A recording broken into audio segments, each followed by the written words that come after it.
പ്രവാസി Indian legal service society പ്രവാസികൾക്ക് കൈത്താങ്ങായി നീതിമേള സംഘടിപ്പിച്ചു. ദുബായ് പ്രവാസി ഇന്ത്യൻ ലീഗൽ സർവീസ് സൊസൈറ്റി UAE-യിലെ 30ഓളം മലയാളി പ്രവാസി സംഘടനകളുടെ സഹകരണത്തോടെ ദുബായ് കിസീസിലെ MSS ഹാളിൽ പ്രവാസികൾക്കായി നീതിമേള സംഘടിപ്പിച്ചത്.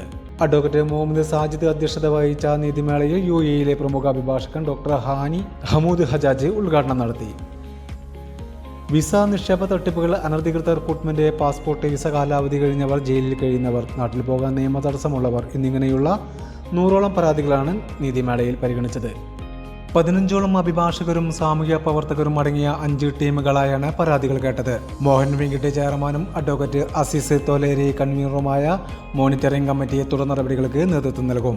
ദുബായ് ഉന്നത സർക്കാർ ഉദ്യോഗസ്ഥൻ Ahmed Alsabi, Sharjah Indian association president Nisar Thalangara, പ്രവാസി Indian legal service chairman advocate Shanavas Kattakath, Norka director Musthafa, AKCAF president Paul T Joseph, MSS president Azeez, advocate Najubuddin, PILS UAE president KK Ashraf, Biju Pappachan തുടങ്ങിയവർ പ്രസംഗിച്ചു. പ്രവാസി ഗൈഡ് ഗ്രന്ഥകാരൻ അഡ്വക്കേറ്റ് ഷാനവാസ് കാട്ടകത്ത്, മുതിർന്ന അഭിഭാഷകൻ KS അബ്ദുൽ അസീസ് എന്നിവരെ ആദരിച്ചു.